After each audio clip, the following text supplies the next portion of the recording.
Hello there and welcome back to the Academy tutorials. So this week we are continuing our naming organic compounds playlist, and we will be learning about naming carboxylic acids. Side note, carboxylic acids are like some of my favorites to name because they're the easiest to name. So let's get right on into it. So first, I want to discuss the priorities of the carboxylic acids over the previous groups that we just spoke about. So last week we talked about the aldehydes, the ketones, and the alcohols.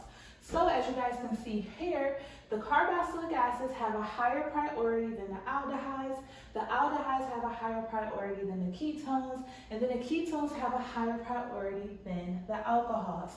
Now let's talk specifically about carboxylic acids. So they contain a carbonyl, which is a C double bonded O, and a hydroxyl group, which is an OH, on a terminal carbon. So since it's on a terminal carbon, as you guys can see here, it is chain terminating, which means that this carbon here will get the number 1 in priority numbering. Remember, when we name, we use our rules that are over here on the left-hand side. We name and number the parent chain, but we have to start at the highest priority group. And considering carboxylic acids have a higher priority over all functional groups, it will always get a number 1 on its carbon containing the double bonded O. Now, again, as I just said, they're the highest priority functional group in naming. You're probably wondering why. It is because it is the most oxidized of all of the functional groups. The oxygen is. Now let's get down to the important part, naming. So when we are naming carboxylic acids, we replace the E of the parent chain with oic acid. So when we look at the naming for this, oic acid would be how you name a carboxylic acid. As you guys can kind of see here, the ic acid, it just doesn't have the O, all right? So let's go ahead and go through these very easy examples. Later on this week on our weekend review, or in our weekend review, we will be going over more complex examples of naming carboxylic acids. But first, while we're here, let's just start with these to make sure you guys understand the concept. So first we have to number and name the parent chain. None of these have substituents, so we don't have to do steps 3 and 4 here. So this only has 1 carbon. So a carbon chain that has only 1, it is known as what? Methane, right?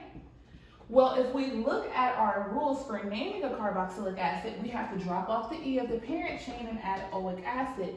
So 1 will be methanoic acid. Now number 2, 1 and 2, so its parent chain alkane is going to be ethane. But again, due to the naming rules for carboxylic acids, we drop off the E and then it becomes ethanoic acid.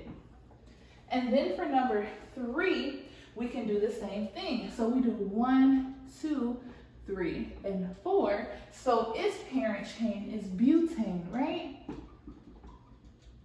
So then we will cross off the E and make it a butanoic acid. All right, so this is very easy and straightforward, and this completes us naming carboxylic acids. However, if you are still struggling with naming and you would like some one-on-one assistance, please feel free to book a tutoring session with us at www.tutorlyacademy.com, where you will receive 20% off your first tutoring session.